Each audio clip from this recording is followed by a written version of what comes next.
ফুটবলের দুনিয়া কাঁপাতে চীন বানিয়ে ফেলেছে এমন কিছু মুখী স্টেডিয়াম যা দেখে গোটা দুনিয়া অবাক।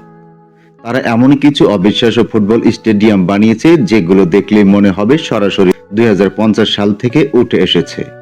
কিছু স্টেডিয়ামের ছাদ খুলে যায় ফুলের পাপড়ির মতো, কিছু স্টেডিয়াম আবার কৃত্রিম বুদ্ধিমত্তা বা এআই দিয়ে নিয়ন্ত্রণ করে, তাপমাত্রা থেকে শুরু করে দর্শকদের চলাচল পর্যন্ত সবকিছু।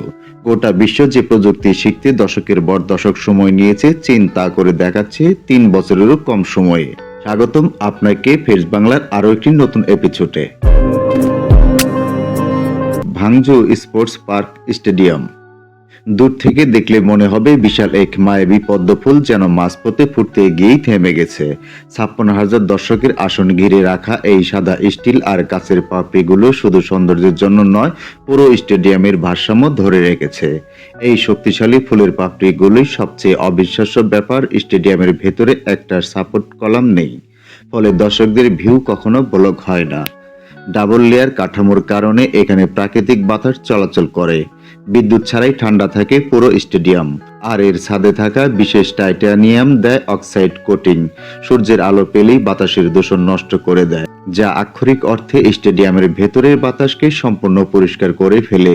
রাতের বেলা হাজার হাজার স্মার্ট এলইডি আলো জ্বলে উঠতেই পুরো স্টেডিয়ামটা আলোর এক বিশাল ফুটন্ত ফুলে পরিণত হয়। মাঠে গোল হলেই আলোর তরঙ্গ ঢেউয়ের মতো খেলে যায় চারপাশে।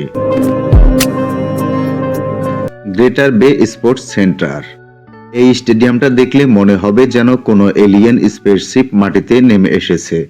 লক্ষ দর্শক ধারণ ক্ষমতার এই বিশাল স্টেডিয়ামে একটি সাপোর্ট কলামও নেই। 900 ফুট চৌড়া সারি পুরোপুরি নিজের শক্তিতেই দাঁড়িয়ে থাকে। এটা ডিজাইন করতে ব্যবহার হয়েছে এরোস্পেস ইঞ্জিনিয়ারিং সফটওয়্যার। বাইরে 95 ডিগ্রি ফারেনহাইট কড়া রোদ থাকলেও ভেতরে থাকে একদম শীতল পরিবেশ, কারণ এর ভেতরে রয়েছে অত্যাধুনিক স্টেডিয়াম কুলিং সিস্টেম যা এসি ছাড়াই তাপমাত্রা নিয়ন্ত্রণ রাখে। আর সবচেয়ে বড় চমক হলো এই বিশাল স্টেডিয়ামটি তৈরি হয়েছে মাত্র 3 বছরে। কাই তাক স্টেডিয়াম হংকং, যেখানে একসময় পৃথিবীর সবচেয়ে বিপজ্জনক বিমানবন্দর ছিল, আজ ঠিক সেখানেই দাঁড়িয়ে আছে 5,000 আসনের এই আধুনিক স্টেডিয়াম।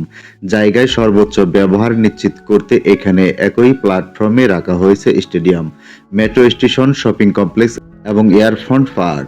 স্টেডিয়ামকে বসানো হয়েছে বিশাল সব অ্যাবজর্বারের উপর, যা 100 মাইল বেগের টাইফুন বাতাসকেও সহজে সামলাতে পারে।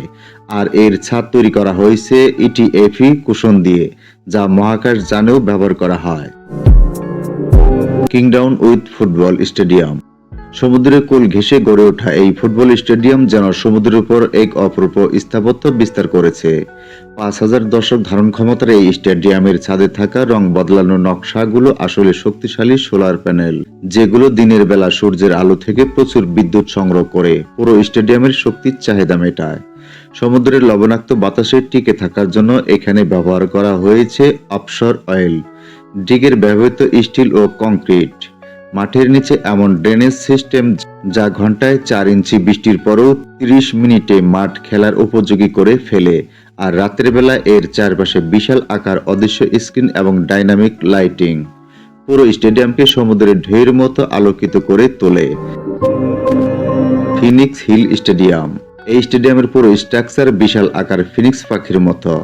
60,000 আসনের এই স্টেডিয়ামের ছাদে ব্যবহার করা হয়েছে অতি হালকা সিঙ্গেল লেয়ার কেবল নেট। এটি ক্ষতিকর উত্তাপ আটকে ভেতরে প্রাকৃতিক আলো বজায় রাখে। রাতের আধারে এর অ্যালুমিনিয়াম ফাসাদ এবং ডাইনামিক এলইডি লাইটিং পুরো স্টেডিয়ামকে আলো আধারের মায়াজাল বানিয়ে ফেলে। ডালিয়ান সুয়ান স্টেডিয়াম, সমুদ্রের ধারে যে বিশাল শামুকের খোলসের আকৃতির স্টেডিয়াম দেখেছেন, এটি চীনের সবচেয়ে আধুনিক ও আকর্ষণীয় স্টেডিয়ামগুলোর একটি।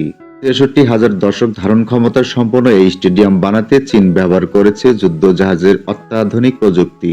জানলে অবাক হবেন, 70 কিলোমিটার গতিতে ধেয়ে আসা বাতাসের মধ্যে এর ছাদ বন্ধ করা যায়। লাঙ্গাং স্টেডিয়াম, চীনের এই স্টেডিয়ামটি দেখতে ঠিক যেন চোখের সামনে জ্বলজ্বল করা এক বিশাল হীরা। এর ছাদে ব্যবহৃত বিশেষ কুপন প্রযুক্তি যা কাচের চেয়েও 99% হালকা অথচ শতগুণ মজবুত। এখানে এমন শক্তিশালী 5G নেটওয়ার্ক রয়েছে যেখানে প্রতিটি সিটে গিগাবাইট গতির স্পিড পাওয়া যায়। সবচেয়ে দারুণ বিষয় হলো ঠিক পাশেই রয়েছে একই আকৃতির আরেকটি বিনোদন কেন্দ্র, ওয়াংজু এভারগ্রাউন্ড ফুটবল স্টেডিয়াম 2020 সালে চীন এই স্টেডিয়ামকে ফুটন্ত পদ্ম ফুলের আদলে ডিজাইন করেছিল, কিন্তু এভারগ্রাউন্ড গ্রুপের আর্থিক সংকটের কারণে সেই নকশা বাদ দেওয়া হয়। যদি এই মূল নকশাটি বাস্তবে সম্পূর্ণ নির্মিত হতো তাহলে এটি বিশ্বের সবচেয়ে দৃষ্টিনন্দন, সবচেয়ে বড়, সবচেয়ে ব্যয়বহুল স্টেডিয়াম হতো।